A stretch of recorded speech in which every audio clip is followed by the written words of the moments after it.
The morning sun filtered through the tall windows of the university, lighting up the polished hallways with a warm glow. Students hurried past with books tucked under their arms, some chatting excitedly about assignments, while others rushed nervously to their next lecture.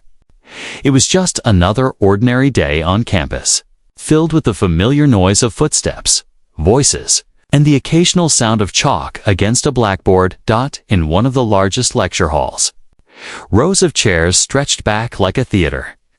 The air smelled faintly of coffee and old wood, a mixture common in busy universities. At the front of the room, the giant chalkboard stood ready, clean and waiting for the day's formulas to be scribbled across it. The janitor, a middle-aged black woman named Miss Daniels, was finishing her routine. She moved quietly from aisle to aisle, wiping down desks, making sure everything was neat before the next class began. Her work was steady and calm. Most people barely noticed her as she passed by. To them, she was simply the janitor, the woman with the mop and cleaning cloth, someone who blended into the background of their daily lives. But to Miss Daniels, her job mattered. She took pride in keeping the hall spotless, even if nobody ever thanked her. She hummed softly under her breath as she worked, her eyes catching the sunlight glinting off the chalkboard. Sometimes she would pause and glance at the equations left behind by students and professors. Symbols, numbers, and strange letters filled the board like a secret language. But to her, they weren't so secret at all.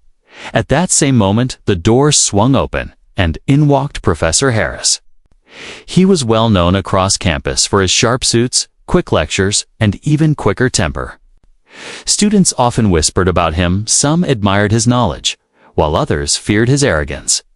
He walked with an air of superiority, his nose slightly tilted upward, as though the whole world existed beneath him. His students rushed to take their seats as soon as they saw him, their chatter fading into silence. Miss Daniels was still at the far end of the hall, polishing one of the desks. She planned to finish quickly and slip out before class began, as she always did. She preferred to stay invisible, to let the students and professors have their space without noticing her. But today, something made her pause. She looked up at the chalkboard where an unfinished equation had been left from the previous lecture. Her eyes lingered on the symbols, and a small frown tugged at her lips. She could see it immediately. There was a mistake, a small error in the steps that most wouldn't notice. Her mind, sharp and trained from years of private study, automatically began fixing it. Her hand twitched slightly, wanting to grab the chalk and correct it. But she stayed still. This wasn't her place, she reminded herself. She was just the janitor. Professor Harris set his briefcase on the desk with a loud thud, the sound echoing through the hall. He straightened his tie and glanced around the room, his eyes landing on Miss Daniels still wiping the desks. His brow furrowed, displeased. In his mind, the lecture hall was his stage, his place of authority. And seeing a janitor still there as his students gathered annoyed him. The students shifted in their seats, opening notebooks, ready to scribble down equations. Some glanced at Miss Daniels, noticing her for perhaps the first time. She quietly gathered her cleaning cloth and began moving toward the exit, hoping to leave before the professor made a fuss. But Harris's sharp voice cut through the room. "Well, well," he said loudly, his tone dripping with sarcasm. "Our cleaning staff seems very interested in calculus today." A few students chuckled nervously, unsure of how to react. Miss Daniels froze for a brief second, but didn't respond. She kept walking, keeping her head down. The professor smirked, adjusting his glasses. "Tell me," he continued, his voice rising so the entire room could hear. "Do you even understand what any of this means?" He pointed toward the chalkboard, where lines of calculus symbols were written. Laughter broke out among a few students. Miss Daniels stopped at the door, her back still to him. Her heart tightened. She wasn't surprised she had experienced remarks like this before. She had learned to swallow them quietly, to keep her dignity in silence. But deep down, she knew something the professor and his students didn't. She knew the language of those symbols. She understood them better than most sitting in that room. She turned slightly, her eyes flicking to the chalkboard once more. The unfinished equation glared back at her, the error practically begging to be corrected. Her lips pressed together. She thought about all the nights she had spent studying math on her own, poring over books after long work shifts, solving problems not because anyone asked her to, but because she loved it. Mathematics wasn't just numbers to her, it was beauty, order, and truth. Yet here she was, mocked for even being near it. Professor Harris chuckled to himself, taking a piece of chalk in hand as if he had proven his point. He turned to the students. "This," he said, waving toward Miss Daniels, "is why education matters. Without it, all of this," he tapped the chalkboard, "might as well be another language." The students laughed again, though some shifted uneasily in their seats. A few glanced at Miss Daniels, their smiles fading as they noticed the calm strength in her eyes. She did not argue. She did not raise her voice. She simply stood there, dignified, quietly carrying knowledge that no one expected to everyone else. It was just an ordinary day at the university.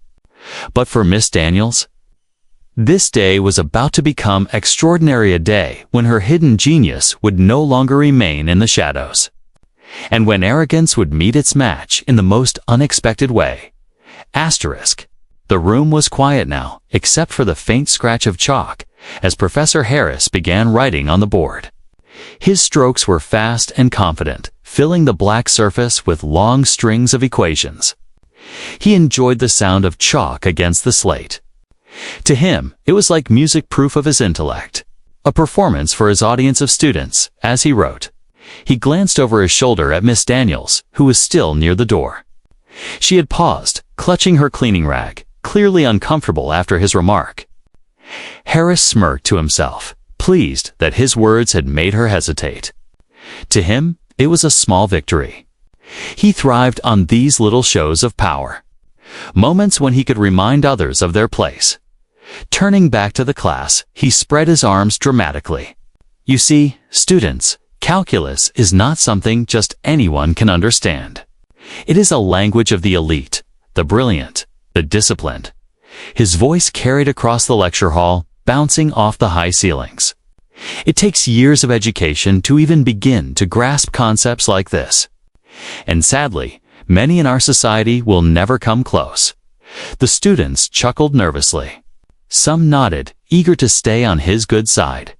Others shifted uncomfortably, their eyes darting to Miss Daniels, who remained silent by the exit.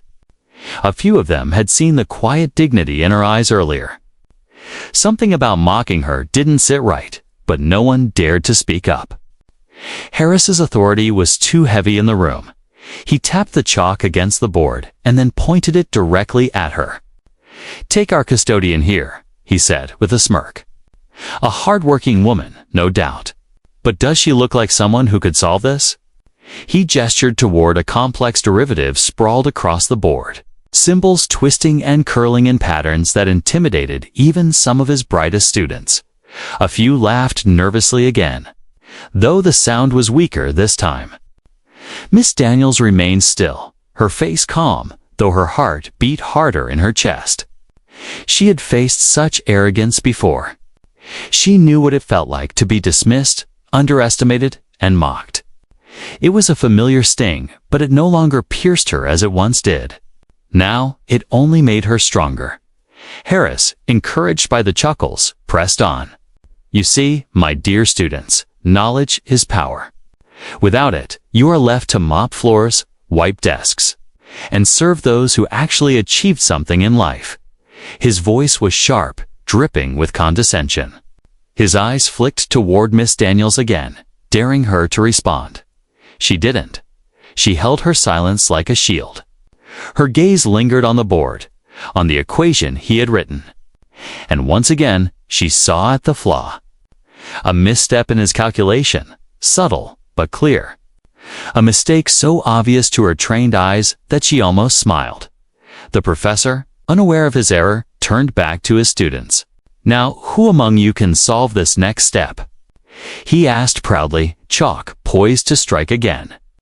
A few students shifted nervously, flipping through their notebooks. No one raised their hand. The problem was complicated, and they weren't ready to face his wrath if they got it wrong. Harris chuckled, clearly enjoying their discomfort. "As I thought. Not so easy, is it? This is why you must dedicate yourselves fully. Otherwise, you'll end up like—" His eyes slid toward Miss Daniels again, the insult hanging heavy in the air. "Those who never even dream of sitting in these seats." Some students laughed, but this time their laughter felt forced. A girl in the front row bit her lip, glancing at the janitor with sympathy. A boy in the back crossed his arms, frowning slightly. The arrogance of the professor was beginning to leave a sour taste. Miss Daniels, however, stayed composed. Her silence wasn't weakness, was strength. Every insult, every word he spoke, only made her more certain that his arrogance was about to destroy him. She didn't need to fight back yet. The time was coming when the truth would speak louder than anything else. Professor Harris tapped the chalkboard again and declared, "And that, class, is the difference between those who lead and those who follow. Between those who think and those who only clean up after the thinkers." He smirked, clearly satisfied with his performance. But as he turned to continue, he didn't notice the ripple of unease spreading through the room. The students weren't as impressed as he thought. They had seen the janitor's calm eyes, the quiet intelligence in her gaze. Something about her silence felt powerful, as though she was waiting for the perfect moment, and that moment was drawing closer. Asterisk for a long moment. The classroom sat in silence. The professor's words still hung in the air, sharp and humiliating. A few students pretended to laugh, but most shifted uneasily in their chairs. The janitor, Miss Daniels, remained near the door, her hands resting lightly on the handle of her cleaning cart. She had been mocked before. Life had given her plenty of those moments. But something about this scene was different. Something inside her told her that silence was no longer enough. She turned her head slowly toward the chalkboard, her eyes studying the mess of equations the professor had proudly scrawled. Her gaze lingered on the symbols, and once again she noticed the flaw. It wasn't just small, it was glaring to her, like a crack in a polished glass. The kind of mistake that made the entire solution collapse. She couldn't look away. The students followed her eyes. Some of them noticed the way her brow furrowed, the way her lips pressed together, as though she saw something they couldn't. A few whispered to each other, confused but curious. The professor, catching the glances, smirked. "What's this?" he asked mockingly. "Do you think you see something wrong, ma'am? Please, do enlighten us." His tone dripped with sarcasm. His words meant to draw more laughter from the students, but the laughter never came. The students were quiet now, watching her. Something about the way she stood, steady and unshaken, had shifted the energy in the room. Miss Daniels let go of the cart handle and took a slow step forward. The sound of her shoes against the floor echoed louder than it should have. Another step, and another. The students' eyes widened as she walked toward the front, toward the towering blackboard filled with equations. The professor's smirk faltered for a moment. He hadn't expected her to actually respond. "Well," he said, trying to regain control, "if you believe I've made an error, by all means, show us." Miss Daniels stopped in front of the board. She reached out her hand, hesitated, then took the chalk. For a second, the room felt frozen. No one breathed. Even the professor leaned slightly forward, arms crossed, waiting to see her stumble. But she didn't stumble. With steady strokes, she circled one part of the professor's equation. "Here," she said simply. Her voice was calm, clear, and sure. "You skipped a negative sign. That makes this step wrong. And when this step is wrong," She paused, tapping the next line of the equation. Everything that follows collapses. Gasps rippled through the room. Students leaned closer, craning their necks to see. A few of them flipped through their notes, realizing she was right. The mistake was there, plain as day, but none of them had noticed it. The professor stiffened, his eyes narrowing. "That's insignificant," he snapped quickly. "A minor detail. It doesn't change the overall solution."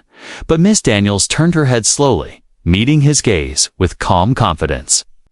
"It changes everything," she replied softly. Then, before he could speak again, she began writing. Her hand moved smoothly, quickly, as though the chalk was an extension of her thoughts. She erased the incorrect steps and rewrote them with precision. Each line flowed naturally into the next, her movements graceful and unhurried. The students watched in awe as the messy scrawl of the professor transformed into something elegant, logical, and perfectly clear. When she finished, she stepped back. The board was filled with her work, a complete solution, flawless from beginning to end. She placed the chalk back on the tray and turned to face the room. The silence was deafening. Students exchanged stunned looks. Some mouths hung open. A boy in the back whispered, "She's right. Every step is right." Another nodded, his eyes wide. "She just explained it better than he ever does."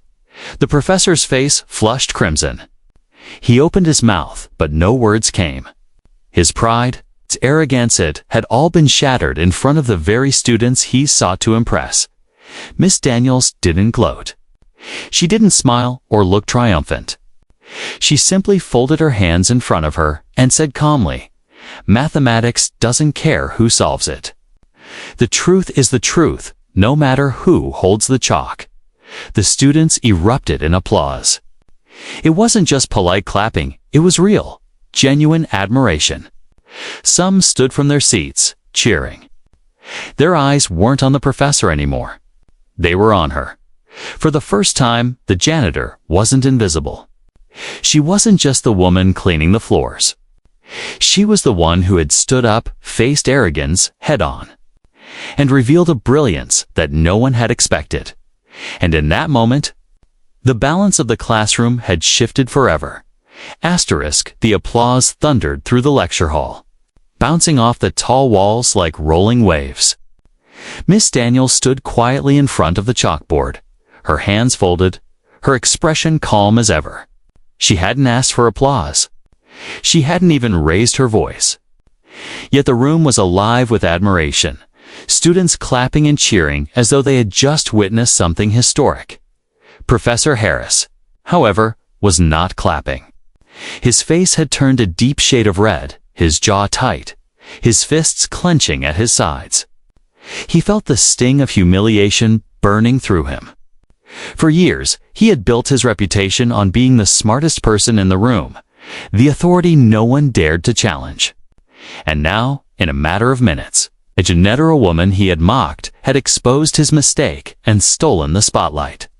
The applause only made it worse. Each clap felt like a slap across his pride.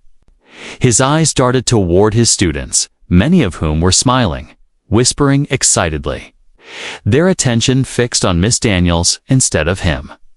His authority was slipping away. He couldn't allow that. With forced composure, he raised his hand, signaling the students to quiet down. Slowly, the clapping faded, though their admiration lingered in their eyes. He cleared his throat and straightened his tie, regaining the stern tone he used like armor. "Well," he said, his voice tight but trying to sound dismissive, "it seems our custodian has a keen eye for details. But spotting an error and truly understanding advanced mathematics are two very different things." A hush fell over the students. They could sense his pride fighting desperately to recover. Harris picked up a fresh piece of chalk, turning back to the board with exaggerated confidence. "If you're as skilled as you appear," he said mockingly, "perhaps you won't mind solving something a little more." Challenging, he scrawled a new problem across the board, the chalk squeaking under his hurried strokes. It wasn't just difficult, it was brutal. An advanced calculus problem, the kind that even graduate students struggled with. He stepped aside with a smug smile, confident that she would falter, that the class would see her stumble and his superiority would be restored. The students shifted in their seats, their eyes wide. They knew this problem. Some of them had seen it in textbooks, a nightmare of symbols and steps. Surely no janitor could solve this. Surely, he thought, she would fail. Miss Daniels looked at the board quietly. She didn't rush. She didn't panic. Instead, she studied the equation with a calm focus, as though she were looking at an old friend. Slowly, she reached for the chalk again. The professor crossed his arms, smirking, ready to watch her crumble. But instead of crumbling, she began to write. Her movements were steady, confident, each line of the solution flowing smoothly into the next. She explained her reasoning as she worked, her voice calm and clear, as though she were teaching the class herself. "This term must be isolated first," she said softly, circling part of the equation. "From there, the function can be simplified before applying the derivative rule. Otherwise, the result collapses into unnecessary complexity." Students leaned forward in their seats. They weren't just watching, they were learning. Her explanation made sense in a way the professors often didn't. She broke the problem down step by step, painting a picture of clarity where there had been confusion. Minutes passed, and the chalk danced across the board. Symbols became neat rows of logic, each step unfolding into the next. By the time she reached the final answer, the entire lecture hall was silent again, not from doubt, but from awe. She placed the chalk back in the tray and turned toward the class. "And that," she said gently, "is the solution." The students erupted once more, clapping louder than before. Some cheered, others stood, their admiration undeniable. A girl in the front row whispered, "That was incredible," while another student muttered, "She explained it better than he ever has." Professor Harris's smirk had vanished. His eyes were wide, his mouth slightly open, his pride shattered for a second time. He stared at the board in disbelief. She hadn't just solved the problem, she had solved it with elegance, precision, and clarity that made his own teaching look clumsy. One student raised his hand. Not to the professor, but to Miss Daniels. "Excuse me," he said shyly, "could you explain again why you simplified that term first?" "I think I finally get it now." Laughter rippled softly through the room, not mocking laughter, but the kind that came with joy and discovery.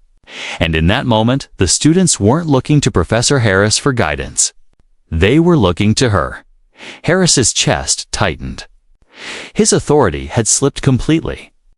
The woman he had ridiculed had not only matched him, but surpassed him in front of his own class. And the worst part? She hadn't bragged, hadn't gloated. She had simply shown the truth, and the truth had spoken louder than all his arrogance. Miss Daniels gave the student a kind smile and answered his question patiently, as though teaching was second nature to her. Her voice carried no bitterness, only a love for the subject she had clearly carried for years. And as the students scribbled notes eagerly, the professor stood frozen, his pride crumbling piece by piece. What was meant to humiliate her had only exposed his own weakness. The shock of her genius had shaken the room, and it had left him with nowhere to hide. Asterisk for a few long seconds. The lecture hall was so quiet that you could hear the faint hum of the fluorescent lights overhead. Every eye was fixed on the chalkboard where Miss Daniels had just completed the impossible.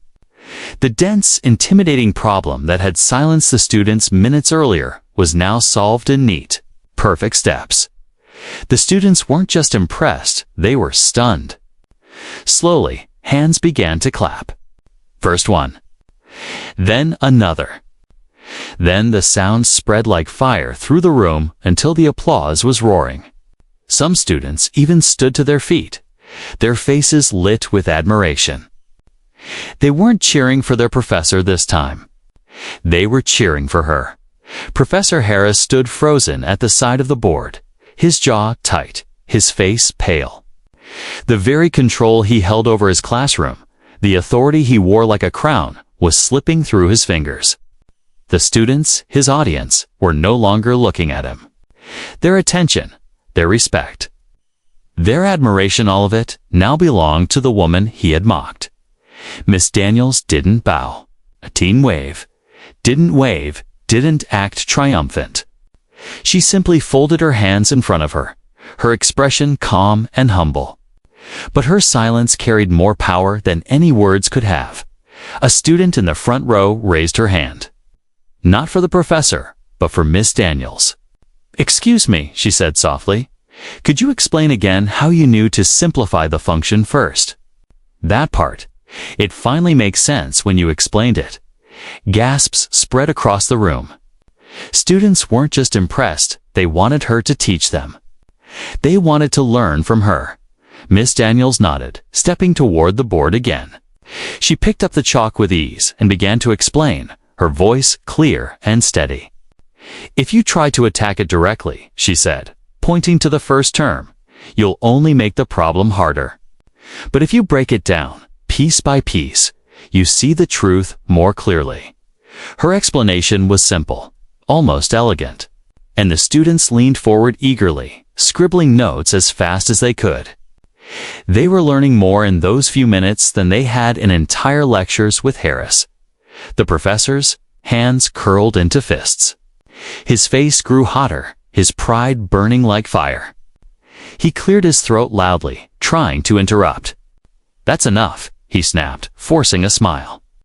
"We appreciate your enthusiasm, but this is my classroom." But his words fell flat. The students barely looked at him. They were still focused on Miss Daniels, still asking questions. "Can you show us another example?" one boy asked. "How did you learn all this?" Another whispered the professor's authority was slipping away entirely, and he could feel it. His lips tightened, and he slammed the chalk onto the desk.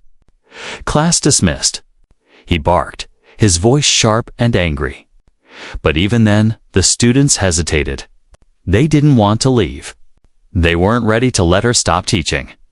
One girl in the back whispered to her friend, "She's smarter than him, smarter and kinder." The words, though soft, echoed painfully in Harris's ears. Miss Daniels set the chalk down gently, turning to face the students. "Knowledge is a gift," she said softly. "It doesn't belong to any one person. And it doesn't matter what job you do or how people see you. If you love something, you can master it." The students hung on every word. Some of them nodded, others smiled, and a few even looked at her with tears in their eyes. For them, this was more than a math lesson. It was a life lesson, one they would never forget. Professor Harris, humiliated, tried to gather his papers, but his hands shook. His students weren't even watching him anymore. The applause had been for her. The questions had been for her. The respect, once his, now belonged to her completely. As Miss Daniels moved back toward her cart, the students clapped again, louder than before. This time, it wasn't just admiration, it was gratitude. She had not only solved a problem on the board, she had solved something deeper inside them. The belief that knowledge was reserved for the few, for the privileged, for those who looked the part. She had shattered that illusion with one piece of chalk, and the professor, standing in the corner of his own classroom, could only watch as his room turned away from him and toward her. The applause slowly faded. But the admiration in the students' eyes didn't. They leaned forward in their chairs, waiting, hoping Miss Daniels would keep speaking. The professor shuffled his papers noisily at the desk, desperate to take back control, but no one was paying him any attention anymore. For the first time, his classroom didn't belong to him. Miss Daniels stood quietly at the front, her hands folded.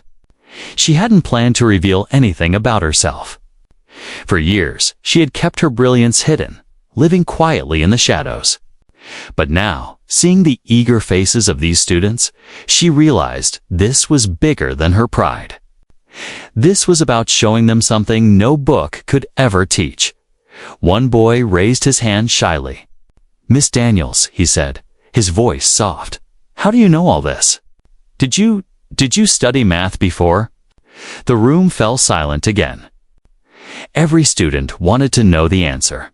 Even the professor, though he tried to hide it, leaned in slightly. Miss Daniels took a slow breath, her eyes softening as she looked around the room. "Yes," she said gently. "Once upon a time, I did." The students leaned in closer. She hesitated for a moment, then began to tell her story. "When I was younger, I loved numbers. They spoke to me in a way words never could.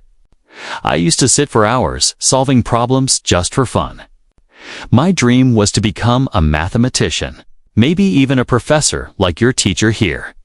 A ripple of surprise ran through the room. The students glanced at one another, shocked. She wasn't just a janitor. She had once dreamed of standing exactly where Harris stood now.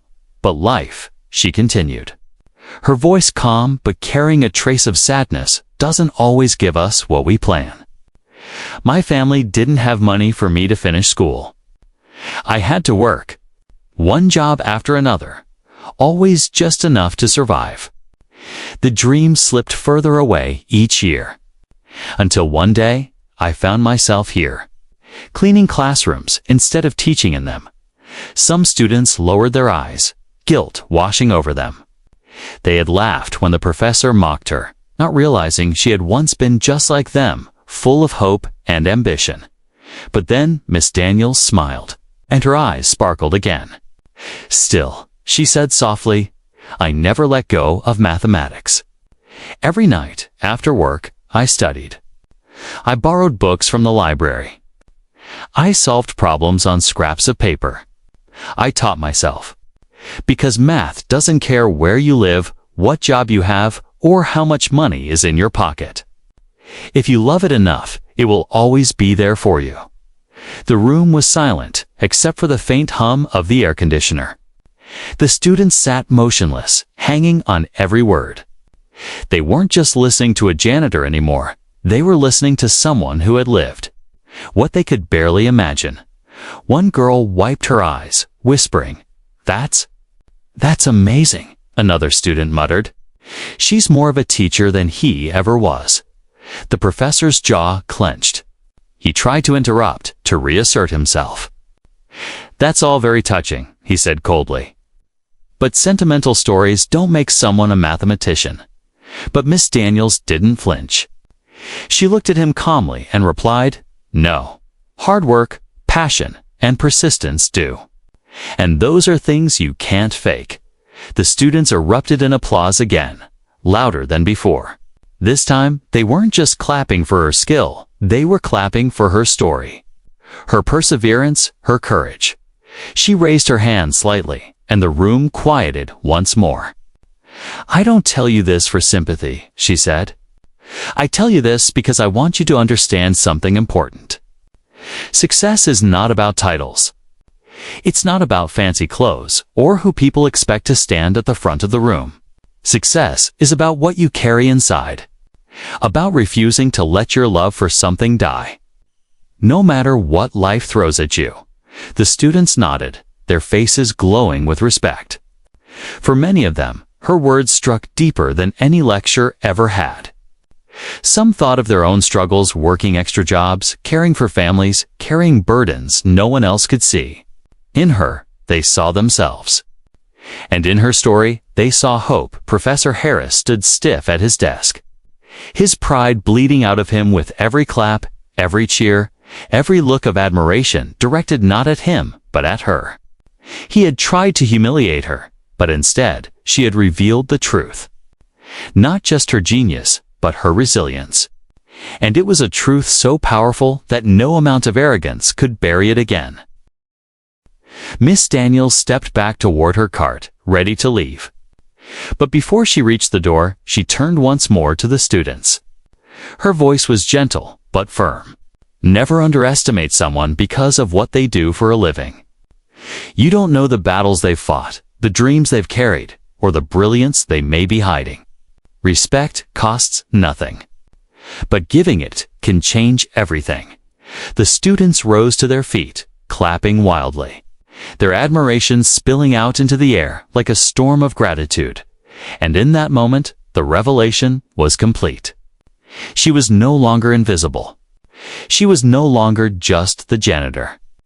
She was a teacher, a genius, and an inspiration, in the lesson she left behind would never be forgotten. The students were still on their feet, their applause echoing through the lecture hall like a wave crashing against the shore. Some clapped with tears in their eyes, others with wide smiles on their faces. They weren't just applauding a solved problem on the chalkboard, they were applauding courage, resilience, and brilliance that had refused to be hidden. Miss Daniels stood quietly, almost humbled by their response. She had not come to the classroom to make a statement or steal the spotlight. She had only come to do her job. Yet fate had placed her here in this moment, to remind everyone what respect and perseverance truly meant. Professor Harris sat slumped at his desk, his hands gripping the edge so tightly his knuckles turned white. His face was pale, his arrogance cracked wide open.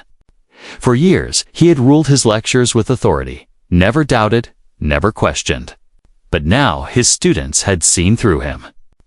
They had watched him mock a woman, dismiss her worth, and then be humbled by her genius. The humiliation burned hotter than fire, and though he tried to sit tall, the weight of his failure pressed down on him. One student raised his hand not for Harris, but for Miss Daniels. "Ma'am," he said respectfully, "will you come back and teach us again? We've never understood math the way you explained it today." The request sent murmurs of agreement rippling through the room. More students nodded eagerly, some clapping again in support. They weren't being polite, they meant it. They wanted her, not him. Miss Daniels smiled softly, shaking her head. "I'm not here to take anyone's job," she said gently. "I am just here to remind you of something important. Knowledge is not limited to titles or positions. Greatness can come from anywhere, and respect should always be given freely, no matter who stands before you." Her words struck deep. Students lowered their notebooks, their expressions thoughtful. For them, it was more than math now was a lesson in life. She reached for her cart, preparing to leave, but before she did, she looked back at the class one final time. Her eyes shone with quiet strength. Never let anyone make you feel small because of where you come from or what you do, and never assume someone is less because of their job or their clothes. True intelligence, true character, is often hidden in the most unexpected places. If you remember that, you will carry more wisdom than any textbook can ever teach. The applause returned, louder, stronger, filling the room until it seemed the walls themselves were vibrating with the sound. Even the professor couldn't silence it. His voice, once so commanding, had been replaced by the roar of admiration for the woman he had tried to humiliate. Miss Daniels pushed her cart toward the door. The students' eyes followed her, their respect evident in every glance. As she reached the doorway, one girl called out, "Thank you, Miss Daniels. You taught us more today than any lecture ever has." Miss Daniels paused, her back to them. She took a deep breath, her heart swelling with both sadness and pride. She hadn't achieved the dream she once had of becoming a professor. But in that moment, she realized something. She didn't need a title to teach. She didn't need a position to inspire. She had already done it, right here, in front of dozens of young minds who would carry her lesson for the rest of their lives. She turned her head slightly and gave them one last smile before leaving the hall. The doors closed softly behind her, but the impact of her presence remained heavy in the air. The students sat down slowly, the room buzzing with whispered conversations. They weren't talking about Harris anymore. They weren't even talking about the equations. They were talking about her, the janitor who turned out to be a genius. The woman who had stood tall in the face of arrogance and proven that respect, dignity, and knowledge belonged to everyone. Professor Harris shuffled his notes awkwardly, his voice shaky as he tried to resume the class. But it was pointless. His students' eyes were no longer filled with awe for him. They were filled with the image of Miss Daniels, standing proudly at the board, chalk in hand, teaching them more than he ever could. And though Harris would try to forget, the students never would. Years later, long after they had left the university, they would still remember the day their janitor showed them the truth about brilliance, humility, and respect. They would remember the day arrogance crumbled and dignity stood tall. Because some lessons are never erased from the mind. And this was one of them.